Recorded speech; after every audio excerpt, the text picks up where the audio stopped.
Tout le monde sait aujourd'hui que la doctrine chrétienne consiste à croire que le saint prophète Jésus-Christ a été crucifié à la croix pour les péchés de l'humanité, la doctrine de la rédemption. Beaucoup de chrétiens divinisent Jésus en disant qu'il est Dieu, et quand on les questionne sur ça, ils nous disent que Jésus est 100% homme, 100% Dieu, donc il a deux natures. La question que nous posons aux chrétiens, nous aimerions savoir laquelle de ces deux natures a été crucifiée à la croix et laquelle de ces deux natures est morte.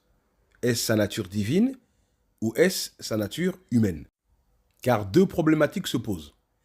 Si c'est sa partie divine qui est décédée, nous allons voir ensemble, est-ce qu'on peut tuer Dieu? Est-ce que Dieu peut mourir? Et si c'est sa partie humaine qui est décédée, le sacrifice humain a-t-il une valeur devant Dieu? Qu'est-ce que Jésus nous dit sur la nature de Dieu? Dieu est esprit et il faut que ceux qui l'adorent en esprit et en vérité. Dans l'Ancien Testament, nous voyons qu'on nous dit dans Habakkuk 1,12, « Tu ne meurs pas. » Dieu ne meurt pas. Et Allah nous dit aussi dans le Saint-Coran la même chose. « Et place ta confiance en le vivant qui ne meurt jamais. » Et Dieu avait montré dans la Bible que tout celui qui goûte à la mort ou se fait tuer ne peut pas être Dieu. Donc nous voyons bibliquement et coraniquement que Dieu ne meurt pas, étant le créateur de la vie et de la mort. C'est plutôt la création qui peut mourir. D'ailleurs, Jésus lui-même l'avait dit, c'est l'esprit qui vivifie, la chair ne sert de rien. Donc Jésus aurait pris un corps humain qui ne sert à rien. Et selon la Bible, quand Jésus est décédé, il a rendu l'esprit à Dieu. Pourquoi a rendu l'esprit? C'est que quand Dieu avait créé Adam, il avait insufflé son esprit en lui, un esprit de vie en Adam. Donc quand on décède, on rend notre esprit à Dieu.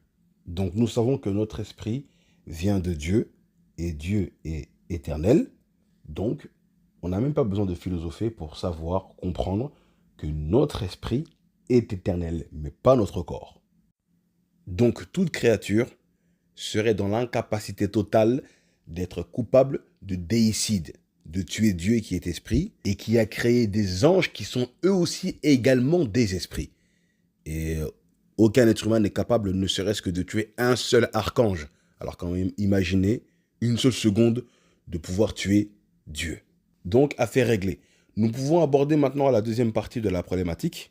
Le sacrifice humain est-il valable devant Dieu ou a-t-il une efficacité spirituelle? Dieu, dans la Genèse, avait mis Abraham à l'épreuve en lui demandant de faire un sacrifice humain, d'offrir son fils unique en sacrifice à Dieu. Et nous voyons par la suite que l'ange de l'Éternel a appelé Abraham quand il s'apprêtait à offrir son fils en sacrifice. Et Dieu lui a dit par la bouche de l'ange, « Ne mets pas ta main sur l'enfant, mais ne lui fais rien, car je sais que tu me crains. » Et on voit par la suite, juste après, que Abraham a vu un bélier qui est venu pour remplacer son fils par rapport au sacrifice. Ça montre déjà que Dieu n'accepte pas le sacrifice humain, alors que c'est Dieu lui-même qui l'avait demandé à Abraham. Et malheureusement, nous voyons que les enfants d'Israël sont tombés dans le sacrifice humain. Ils ont offert leurs enfants à un faux dieu tel que le dieu Baal. Et Dieu le dit dans Jérémie.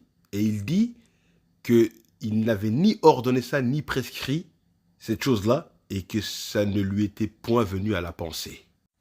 Donc le sacrifice humain n'a jamais été ordonné par Dieu, ni même imaginé par Dieu.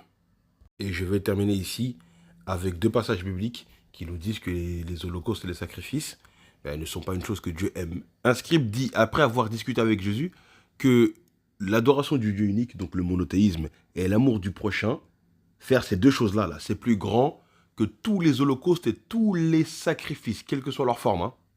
Et Jésus a vu que cette personne avait répondu avec intelligence. Il lui dit, tu n'es pas loin du royaume de Dieu. Donc nous voyons bien que les sacrifices et les holocaustes, c'est moindre en fait que le monothéisme pur et l'amour du prochain. Et Matthieu nous dit que Jésus avait dit, allez et apprenez ce que signifie je prends plaisir à la miséricorde et non au sacrifice. Donc pour conclure, nous voyons bien qu'on ne peut pas tuer un être divin, car un être divin est spirituel, ce n'est pas une chose palpable. Deuxièmement, il n'y a pas de sacrifice humain, car le sacrifice humain est une chose que Dieu réprouve dans la Bible avec force. Et enfin, pour terminer, Allah nous dit dans le Saint-Coran, « Ni leur chair ni leur sang n'atteindront Allah, mais ce qui l'atteint de votre part, c'est la piété. Ainsi vous les a-t-il assujettis afin que vous proclamiez la grandeur d'Allah pour vous avoir mis sur le droit chemin et annonce la bonne nouvelle aux bienfaisants. » Donc, conclusion, il n'y a pas de sacrifice divin de la part du saint prophète Aïssa alayhi salatu wa salam, Jésus-Christ. Sa soi-disant mort expiatoire à la croix n'a servi strictement à rien. À bon entendeur, salam alaikum.